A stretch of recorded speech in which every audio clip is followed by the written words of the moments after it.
नमस्कार, आवाज एट 9 का नया एडिशन लेकर हाजिर हूं मैं आपके साथ विपिन पाठक। एटीएम से पैसा निकालने वाले हर शख्स के लिए आज हमारे पास एक बड़ी खबर। दूसरी तरफ इनकम टैक्स से जुड़ी आज की सबसे बड़ी खबर भी आप देखेंगे आवाज एट 9 पर। इधर स्नैपडील वेंडर्स के लिए थोड़ी बुरी खबर, लेकिन सेंसर बोर्ड पर आवाज की एक्सक्लूसिव खबर, यानी एक्सक्लूसिव और बड़ी खबरों का सबसे बड़ा बुलेटिन हाजिर है आपके सामने। साथ ही महिला दिवस पर आज दिखाएंगे स्टार्टअप और बॉलीवुड की चमक दमक के पीछे का काला सच, और साथ ही आपकी काम की ढेर सारी बातें। लेकिन शुरुआत में सबसे पहले देखेंगे इस वक्त की हेडलाइंस।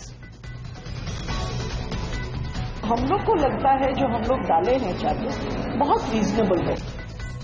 सरकार की सलाह के बाद भी चार्ज पर अड़ा एसबीआई। एसबीआई चेयरमैन ने कहा लेस कैश के लिए जरूरी है चार्ज, न्यूनतम बैलेंस पर जुर्माने को भी बताया सही।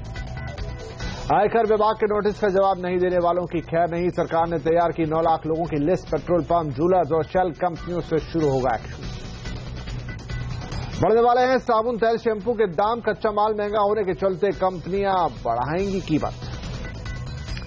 सेंसर बोर्ड की अब नहीं चलेगी कैंची, सिर्फ सर्टिफिकेट देने का ही होगा अधिकार। बजट सत्र में बिल लाएगी सरकार। सीएनबीसी आवाज एक्सक्लूसिव।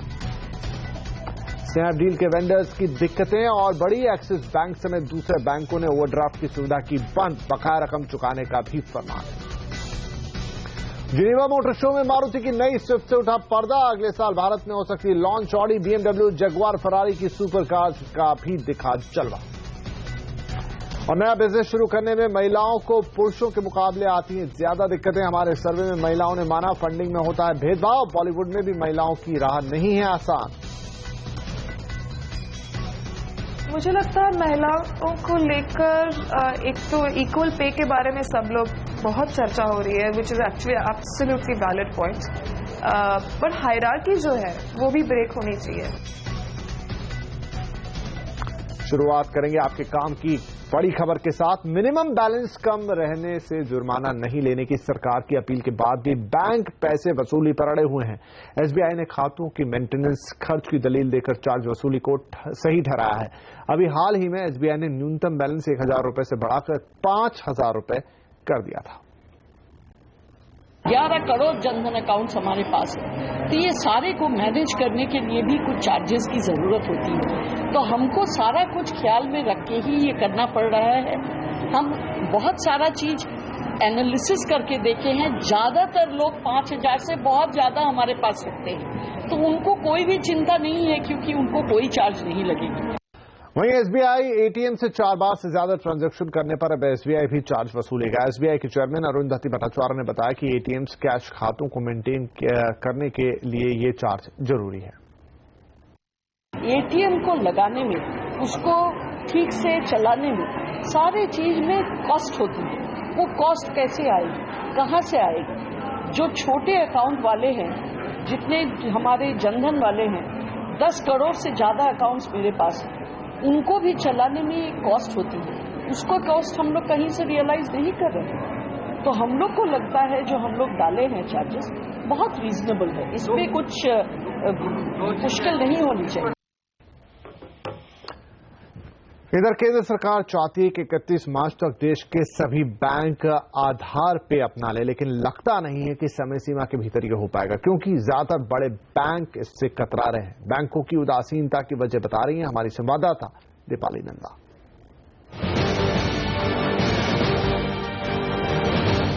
नोटबंदी के बाद से लगातार कैशलेस ट्रांजैक्शन को बढ़ाने में लगी सरकार सबसे ज्यादा जोर आधार बेस्ड पेमेंट सिस्टम पर दे रही है।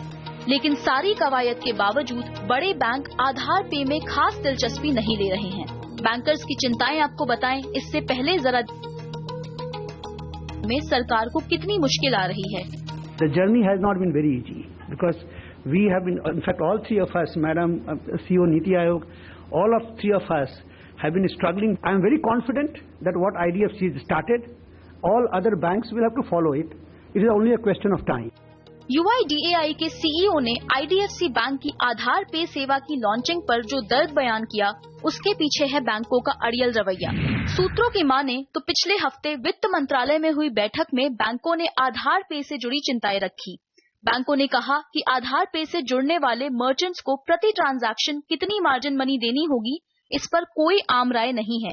लेकिन बैंकों का सबसे बड़ा डर कार्ड बिजनेस पर पड़ने वाले बुरे असर का है। आधार पे अपनाते ही MDR से होने वाली कमाई पर असर पड़ेगा। अभी कार्ड ट्रांजैक्शन पर बैंकों को जितनी बड़ी रकम उतनी ही ज्यादा फीस मिलती है, लेकिन सूत्रों के मुताबिक आधार पे के जरिए सरकार बैंकों को प्रति ट्रांजैक्शन के हिसाब से एक फिक्स रकम देने पर विचार कर रही है। बैंक अपने व्यवसाय को लेकर चिंतित हैं और सरकार ने सभी बैंकों को मार्च के आखिर तक आधार पे अपनाने को कहा है। ऐसे समय सीमा के अंदर आधार पे को लागू करवाना बड़ी चुनौती है। दीपाली नंदा, दिल्ली। कालेधन के मामले में इनकम टैक्स डिपार्टमेंट अपनी कार्रवाई और तेज करने जा रहा है। CNBC आवाज को मिली एक्सक्लूसिव जानकारी के मुताबिक सर्विस प्रोवाइडर्स, ज्वेलर्स और शेल कंपनियों पर सर्च एंड सर्वे बढ़ सकता है। पूरी खबर के लिए बात करेंगे अपने ब्यूरो चीफ लक्ष्मण रॉय से। लक्ष्मण, इनकम टैक्स डिपार्टमेंट ने क्या रणनीति बनाई है और इसका मकसद क्या है?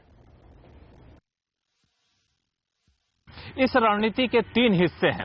सबसे पहला हिस्सा वो लोग हैं जिन लोगों ने इनकम टैक्स की ओर से जारी किए गए नोटिस या फिर ऑनलाइन सवाल का कोई भी जवाब नहीं दिया है। ऐसे लोगों की संख्या करीब 9 लाख है। अब तक ऐसे लोगों के साथ इनकम टैक्स डिपार्टमेंट ऑनलाइन सवाल जवाब कर रहा था, लेकिन सूत्र बता रहे हैं कि अब जाकर के इनके यहाँ सर्च एंड सर्वे की कार्रवाई की जाएगी और ये कार्रवाई आने वाले दिनों में और ज्यादा तेज होगी। साथ ही साथ जो 9 लाख लोग हैं उनमें कई सारी बड़ी कंपनियां भी हैं और ऐसे करीब 4000 कंपनियों को इनकम टैक्स डिपार्टमेंट ने नोटिस भी जारी कर दिया है।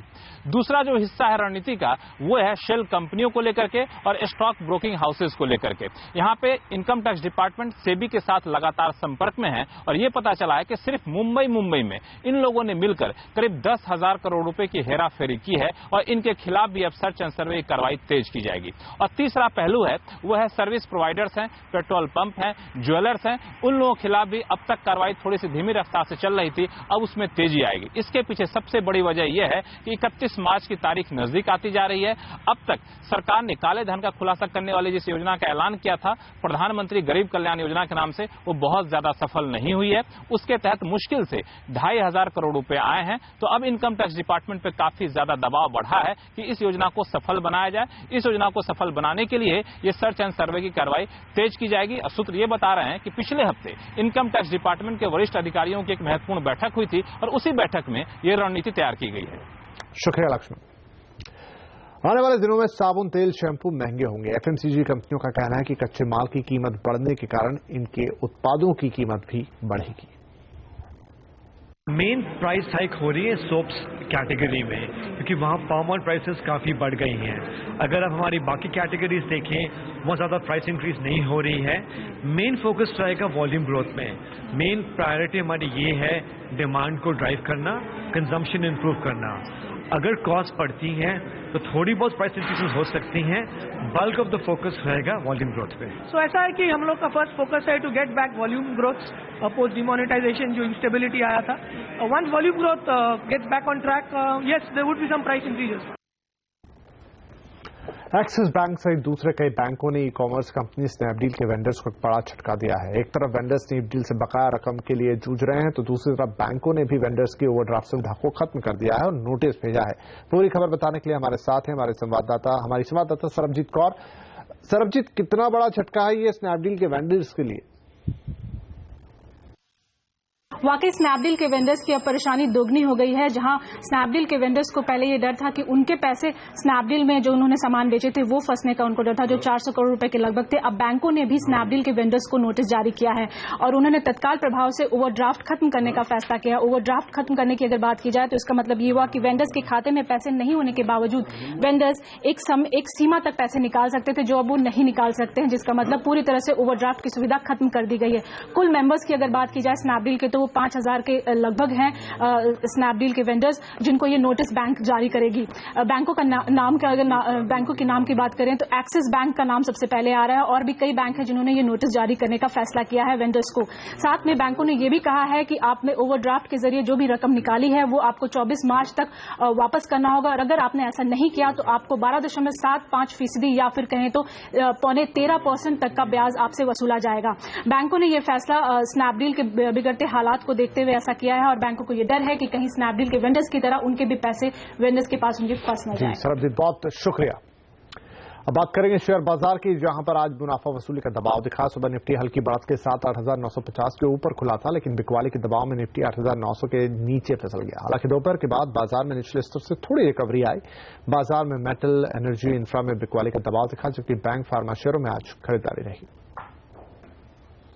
आज से डीमार्ट चलाने वाली कंपनी एवेन्यू सुपरमार्ट का आईपीओ पहले दिन ही पूरा भर गया। आज शाम तक इशू करीब 1.25 गुना भर चुका था। कंपनी की 295 से 299 के भाव पर 1866 करोड़ रुपए जुटाने की योजना है। इशू का लॉट साइज 50 शेयर का है। ये इशू 10 मार्च तक खुला रहेगा। कंपनी ने एंकर इन्वेस्टर से 500 करोड़ रुपए जुटाए हैं। एवेन्यू सुपरमार्ट के प्रमोटर जाने माने निवेशक राधाकिशन दमानी हैं। कंपनी के डीमार्ट नाम से 41 शहरों में कुल 112 रिटेल स्टोर्स हैं। और वुमेन्स डे के मौके पर कामकाजी महिलाओं पर सीएनबीसी आवाज का एक बड़ा सर्वे, देखिए इस ब्रेक के बाद।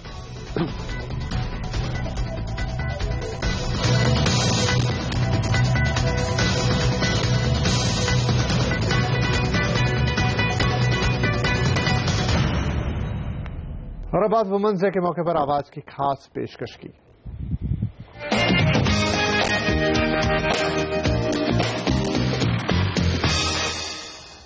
महिलाएं घर भी संभालती हैं तो बिजनेस में भी नए मुकाम हासिल कर रही हैं, लेकिन घर दफ्तर को चमकाने वाली महिलाएं जब कारोबारी दुनिया में कदम रखती हैं तो उनके साथ उस तरह की बात नहीं रहती जैसी होनी चाहिए। यहां बिजनेस शुरू करने में महिलाओं को पुरुषों के मुकाबले कितनी दिक्कतें होती हैं, ये समझाने के लिए सीएनबीसी आवाज और ब्रिक्स वर्क्स मीडिया ने एक बड़ा सर्वे किया है। इस सर्वे के नतीजे आपको चौंका देंगे और इन्हें बताने के लिए हमारे साथ हैं हमारी सहयोगी हर्षदा सावंत। हर्षदा, क्या कहते हैं सर्वे के नतीजे?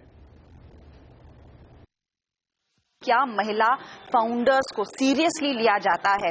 और जो इसका जवाब था 41% महिलाओं ने कहा नहीं, उनको बिल्कुल भी सीरियसली एज अ फाउंडर नहीं लिया जाता।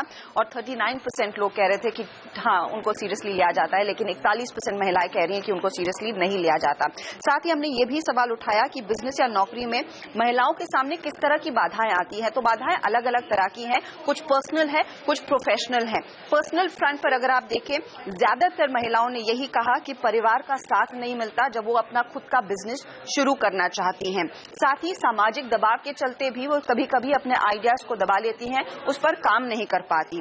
एक बड़ी इशू है पूंजी की कमी, और ये एक बड़ी खामी रही है कई महिला एंटरप्रेन्योर्स के लिए, कई महिला फाउंडर्स के लिए। और साथ ही साथ काम के लंबे घंटे, चाहे वो आप अपनी खुद की कंपनी चलाना चाहती हो जिसमें जी जान लगाकर काम करना पड़ता है, या फिर आप किसी स्टार्टअप में काम करते हो तो दिन रात काम करना पड़ता है, और ये महिलाओं के लिए एक कंफर्टेबल एरिया नहीं है। इसीलिए वो शायद स्टार्टअप्स में इतनी एफिशिएंटली अपने आप को सक्सेस होता नहीं देख रही हैं, सफल होता नहीं देख रही हैं। साथ ही हमने ये भी सवाल पूछा कि क्या कभी कभी उनके वर्क एनवायरनमेंट में या फिर जब वो अपना कंपनी शुरू करना चाहती हैं उनसे क्या निजी सवाल पूछे गए। तो 25% लोगों ने कहा जी हाँ, उनसे निजी सवाल पूछे गए थे। और एक खासकर निजी सवाल तभी पूछे जाते हैं जब ये महिलाएं, ये विमेन एंटरप्रेन्योर्स फंडिंग रेज करने जाती हैं, इन्वेस्टर्स से मिलती हैं। तो हमने इस पर भी एक सवाल पूछा कि क्या फंड जुटाते समय आपसे निजी सवाल पूछे गए और वो किस तरह के निजी सवाल थे। तो जो 52% लोगों ने कहा है कि उनसे निजी सवाल पूछे गए हैं। किस तरह के निजी सवाल मैं आपको बताती हूँ। उनके परिवार के बारे में पूछा गया है कि कौन कौन है, कैसे वो काम करेंगी, कैसे अपने बिजनेस को एफिशिएंटली चलाएंगी। ये 29% लोगों ने कहा कि उनसे उनके परिवार के बारे में पूछा गया। साथ ही 17% लोगों ने, ये महिलाओं ने ये भी कहा कि उनसे निवेशकों ने ये सवाल पूछा है कि जब आपकी शादी हो जाएगी तब आपका कारोबार कैसे चलेगा, तब आप अपनी फैमिली संभालेंगी या फिर अपना बिजनेस। यही नहीं, कई निवेशकों ने एक यौन शोषण करने की भी कोशिश की है इन महिला एंटरप्रेन्योर्स के साथ।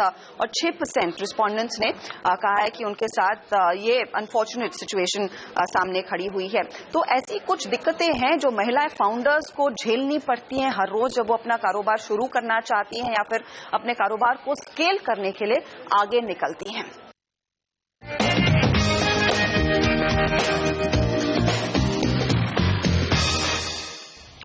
और यहां पर लेंगे एक और छोटा सा ब्रेक, लेकिन ब्रेक के बाद सेंसर बोर्ड की अब नहीं चल पाएगी कैंची। सीएनबीसी आवाज की एक्सक्लूसिव खबर देखिए आगे।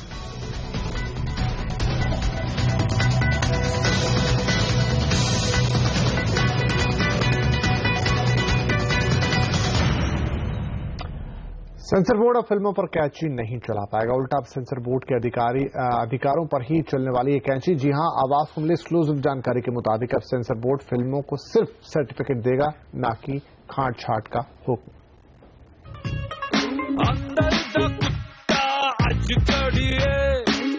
दुनिया पेट्रोल चल चुकी है, बर्बाद रातों का रखेगा कौन हिसाब। अगर हमारे जेनरेशन को, यूथ को इन्फॉर्म्ड रहने की इजाजत नहीं है तो शायद कोई परेशानी है। मेरा तो मानना है कि सेंसर जैसी कोई चीज होनी नहीं चाहिए। केंद्रीय फिल्म प्रमाणन बोर्ड यानी सेंसर बोर्ड की कैंची चली तो किसी फिल्म की रूह हिल गई तो किसी का जिस्म छिल गया। लेकिन अब जैसा नाम वैसा ही होगा काम, यानी बोर्ड सर्टिफिकेट देगा, न कि काट छांट का फरमान। सेंसर बोर्ड में बैठे कुछ लोग अब ये नहीं बताएंगे कि 21वीं सदी के भारत को कौन सा सीन देखना चाहिए और कौन नहीं, बल्कि उनकी ड्यूटी सिर्फ इतनी होगी कि फिल्मों को कैटेगरी में बांटकर कंटेंट के प्रति दर्शकों को आगाह करने, बाकी दर्शक की मर्जी, देखे ना देखे। सीएनबीसी आवाज को मिली एक्सक्लूसिव जानकारी के मुताबिक श्याम बेनेगल कमेटी ने कुछ ऐसी ही सिफारिशें की है। सरकार ने इन्हें मान भी लिया है। लिहाजा सिनेमेटोग्राफी एक्ट में बदलाव के लिए जल्द ही प्रस्ताव कैबिनेट के पास भेजा जाएगा। सूत्रों के मुताबिक सूचना एवं प्रसारण मंत्रालय इस बारे में कैबिनेट नोट तैयार कर रहा है और जल्द ही इसे कैबिनेट के पास भेजा जाएगा। कैबिनेट से मंजूरी मिलते ही संसद के इसी सत्र में इसे पारित कराने की कोशिश की जाएगी। प्रस्ताव के मुताबिक कंटेंट के आधार पर बोर्ड फिल्मों की कैटेगरी तय करेगा। अब फिल्मों की 6 कैटेगरी होगी, क्योंकि यूए और ए की भी 2 सब कैटेगरी होगी। अगर फिल्म किसी भी कैटेगरी में नहीं आती है तभी फिल्म को नामंजूर करने का अधिकार होगा। फिर मामला फिल्म सर्टिफिकेशन अपीलेट ट्रिब्यूनल में चला जाएगा। लक्ष्मण रॉय, दिल्ली। अगर आप केंद्र सरकार की नेशनल पेंशन सिस्टम में निवेश करना चाहते हैं तो आपके लिए फायदे की खबर है। पेंशन रेगुलेटर पीएफआरडीए यानी pension fund regulator authority of India ने एनपीएस को लेकर अब घोषणा की है कि अगर आप कंपनी के पेंशन प्लान से पैसा एनपीएस में ट्रांसफर करना चाहते हैं तो आपको टैक्स नहीं देना होगा। जी हां, पहले पीएफ में से एनपीएस में पैसा ट्रांसफर करने पर उसे चालू वित्तीय साल में आमदनी के तौर पर माना जाता था, जिस वजह से लोगों को एनपीएस में निवेश करने पर टैक्स देना पड़ता था। जिनेवा मोटर शो 2017 का दूसरा दिन था। आज कई कंपनियों ने अपनी कॉन्सेप्ट और फ्यूचर की गाड़ियों पर से पर्दा उठाया, लेकिन हम लेकर आए हैं उन कारों की एक झलक जो भारत में भी आ सकती हैं। तो वो कौन सी गाड़ियां हैं जो देश में भी आ सकती हैं, देखिए इस रिपोर्ट में।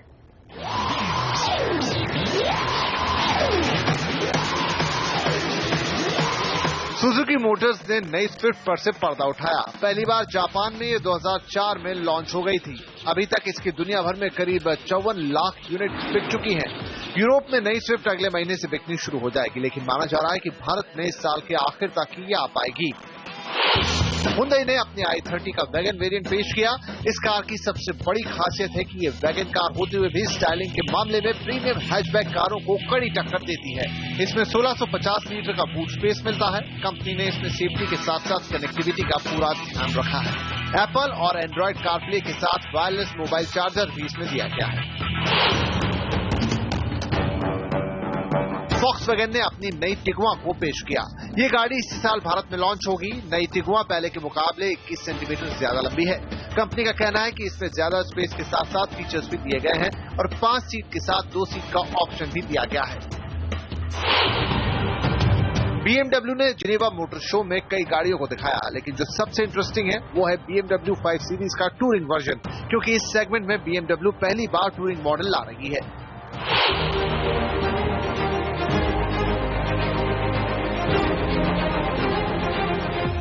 फरारी ने भी अभी तक की सबसे बेहतरीन कार 812 सुपरफास्ट कार से पर्दा उठाया। कंपनी का कहना है कि ये सबसे तेज रफ्तार से दौड़ने वाली फरारी है। इसमें 6.5 लीटर का V12 इंजन लगा है जो 790 हॉर्स पावर जनरेट करता है। तो इसको टक्कर देने के लिए लैम्बोर्गिनी ने हुराकान का परफॉर्मेंटिव वेरिएंट लॉन्च किया है, जो हुराकान फैमिली में सबसे ज्यादा पावरफुल कार है। इसमें V10 इंजन लगा है जो 640 bhp पावर देता है। कंपनी का कहना है कि मौजूदा हुराकान के मुकाबले इसका वजन 40 किलो तक कम है, क्योंकि इसके कई हिस्सों में कार्बन फाइबर का इस्तेमाल किया गया है। Bureau report. तो इंतजार रहेगा कि कब ये कारें भारत आती है और यहाँ की सड़कों पर दिखाई देती है। चलिए, आवाज इतना आज के लिए इतना ही। कल फिर होगी मुलाकात, तब तक के लिए नमस्कार।